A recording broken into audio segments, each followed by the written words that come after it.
Hey, Peter Franson here with this, the final part of my commentary for Spirit Blade: A World of Shadows. Let's kick it off right now.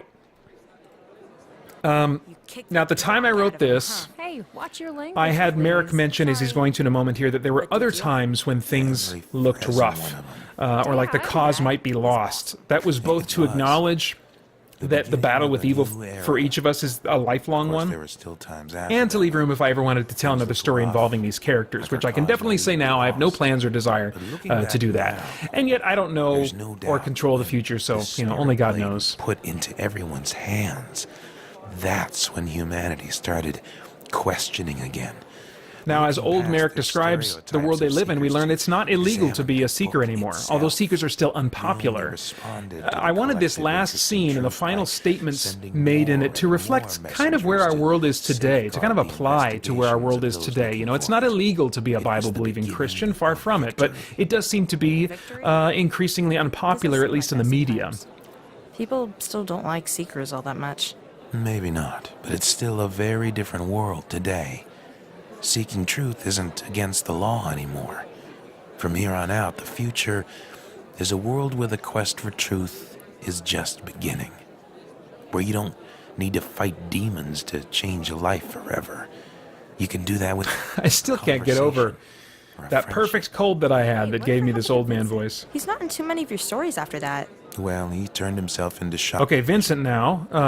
Vincent fans potentially could feel cheated of the epic triumph or sacrifice they assumed he would make. I still wanted to give him a good ending, though, and so I indicate here that he's a bit like kind of a Paul, spending the end of his life in prison but doing remarkable good through what he writes while behind bars. And I also imagine in the back of my mind future stories of the liberation where they could potentially have to break him out of prison for some reason because he's the key to some big thing they have to accomplish somewhere, Kiddo. A great mind hiding under all of that pain and anger. And it took years to develop it before he started writing. But his books, published from behind prison walls, have widened our understanding of Jesu's love like no one has done before him. That's what the only can do with the life given to him. That's the kind of transformation he makes possible. Speaking of which, do you know if that creepy old friend of mine is here yet? Dad, he's your best friend in the whole world. There's no way he was going to miss seeing you off. Hello, Merrick Salos. Okay, so the end of the Salos-Merrick arc is inspired by the true story of Elizabeth Elliot. I brought Merrick and Salos so closely together in their relationship at the end here, not because I'm idealistic or unrealistic, but because of the love Jesus really does, because of how the love of Jesus really makes these kinds of things possible. And in the case of Elizabeth Elliot, her young missionary husband was killed by a tribe that she then took her family to go live with after that and invest in their lives, ending cycles and cycles of brutal tribal warfare and murder, and ended up, they became a family to each other. It's an amazing story in Elizabeth Elliot's, I think it's called Through Gates of Splendor. Introduction I can't wait for.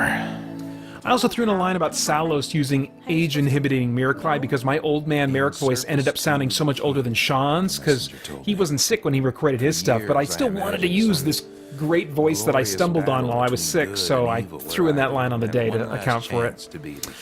I leave the question hanging about Merrick's wife. I had to bring her up because he has to be a grandfather at this point, but I had her be dead because it would be too many characters to introduce, and mentioning her seemed appropriate because that's the kind of thing I would think a widower would talk about near the end of his life. It's always been his. But don't you wonder how it'll end? Well, how my part of it ends doesn't really matter. What you should really ask is how your part of it begins. That ending was a really important statement that I wanted to make. Merrick says that regarding like how he's going to die, he says, in service to the king. That's all he knows, And that's actually the final bit of prophecy. It wasn't the last part of the prophecy as it was stated, but it's the last piece of the puzzle to fall into place in Merrick's prophecy being fulfilled over the course of the trilogy. The implication is that he probably dies right here at this party, surrounded by people that he is still investing time in. You know, we serve the king, not necessarily in these glorious battles and stuff like that. That's going to be the weird, crazy exception. We serve the king in our relationships with each other. And yet I wanted to remove the certainty of that to help turn the audience's questions about it on themselves. You know, I didn't blatantly say, you know, that how he's going to die, or, you know, that he's serving the king in his relationships right now. You know, the granddaughter asked the question that the audience, I think, is asking about Merrick's death, and then Merrick essentially replies to the granddaughter and the audience by turning to the camera and urging the listener to engage in the opportunities God is presenting to them. So hopefully listening to this trilogy has had a positive effect on your life as you think about your faith, what God is calling you to do, and I hope you're encouraged in some small way by the ending here to just kind of leap into that and engage with that struggle, the pain, the adventure that's in front of you, that is being a part of Yahweh's eternal plans. Peter Franson, based on Dies Irae by W.A. Mozart and That Day of Wrath by Thomas of Celano, Walter Scott. All right, well, these credits go on for a while,